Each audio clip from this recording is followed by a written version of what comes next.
For today's video ay magluto tayo ng pinaghalo-halong isda. Gagata tayo guys. Tahong, alimasag, tulingan, hipon.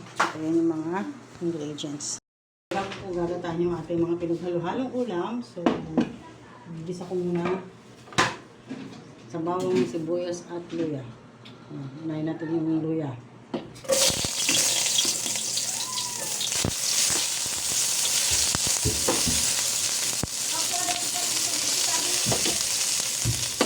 At bawang. Ilagay na din natin yung sibuyas.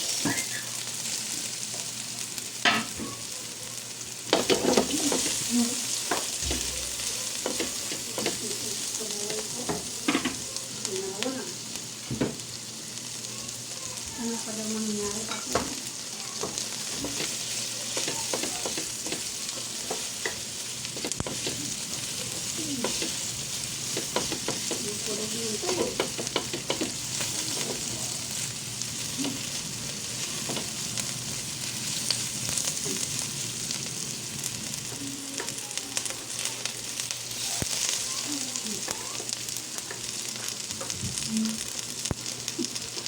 Lagay din tayo ng kamatis.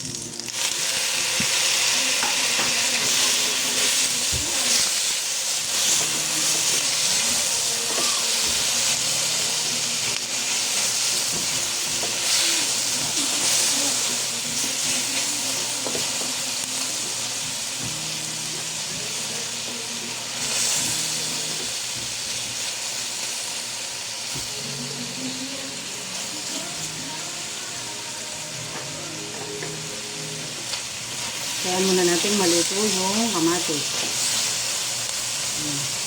Hanggat lumabas ng kanyang katas.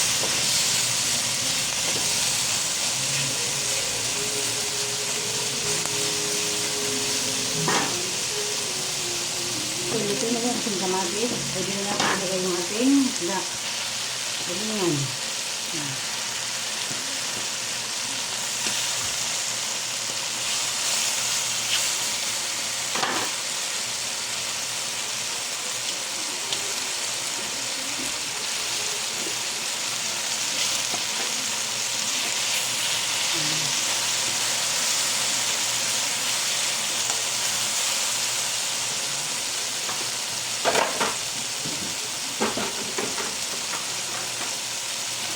Balik sa rin natin mga guys. Para pantay yung pagkahalo ko ng isda. Natin isda.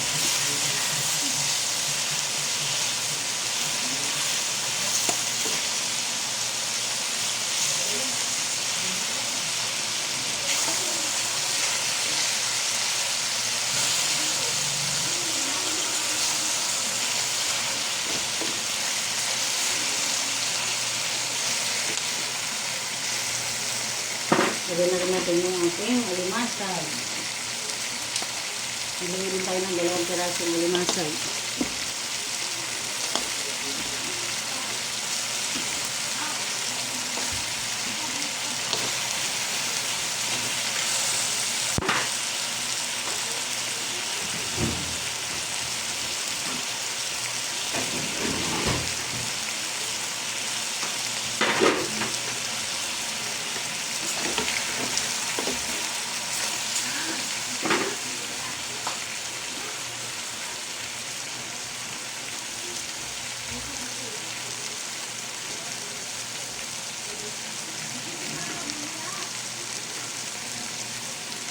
Ilagay na natin yung ating gata.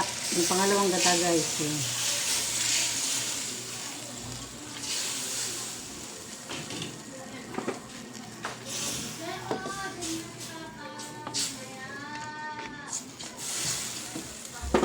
Ilagay na rin natin yung hipon.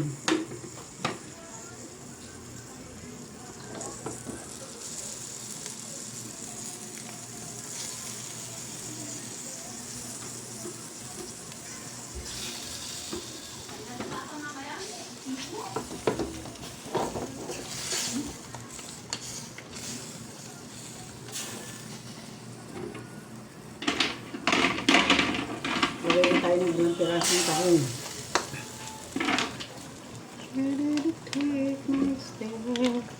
Takpan muna natin hanggang sa maluto yung ating mga pinaghalo-halong isda.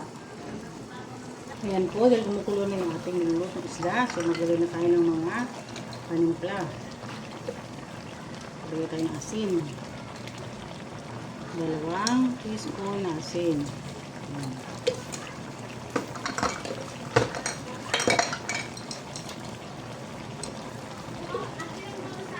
At maglagay tayo ng chili powder. Chili ground powder. Magic sarap.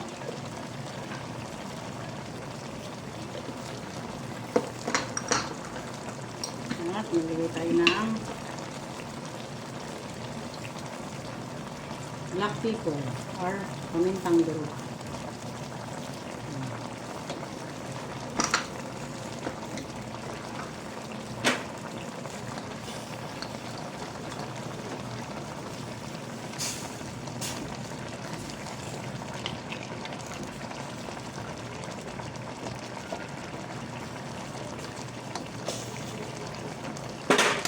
Lagyan natin yung siling haba. Yan, 3 piraso guys ang nilagay. Ay, takpan natin. Huli, ang naluto ang ating. Lagyan na natin yung ating pichay. Lagyan na pala ko ng 2 alay pichay niya guys.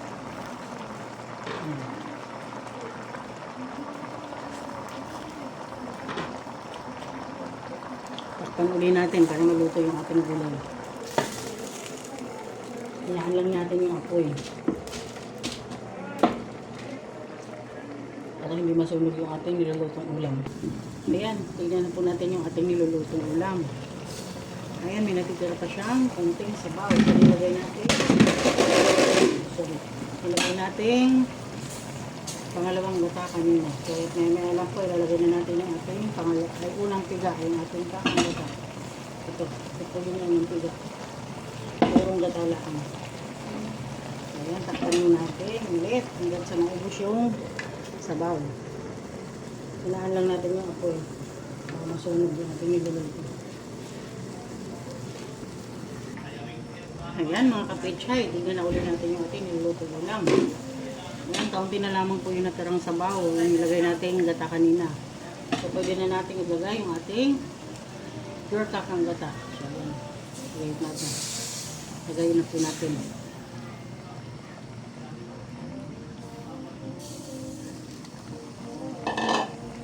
Maglagay din tayo ng kaunting patis para sa kanyang paglahan natin ng kaunting patis.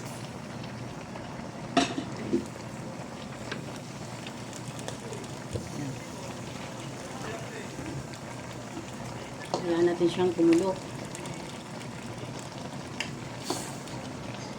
Hanggang sa lumapot yung ating pure gata. Pure kakang gata. Guys, napakasarap tignan. Yan po talaga yung best cook namin. Mga Bicolano. Paggagata.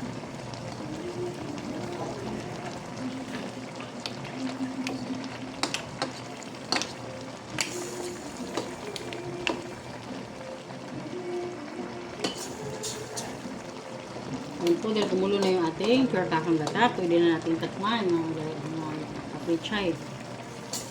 Yan, tikman muna natin. Sarap. Yan, maanghang-anghang. Sarap. Tama lang yung lasa niya. Hindi maalat. Hindi natin para pantay yung pagkakaan ng gata. Dahan-dahan lang at baka madurog yung isda. Ayan. Maya lang sa mga guys. Pwede naman. Maya lang mga kapetchay. Pwede na natin itong serve. Pwede rin kumain. Sarap. Ginataang pinaghalo-halong isda at alimasag. Hipon, alimasag, tulingan at kahon. Naglagay din ako ng pichay. Ayan, luto na siya.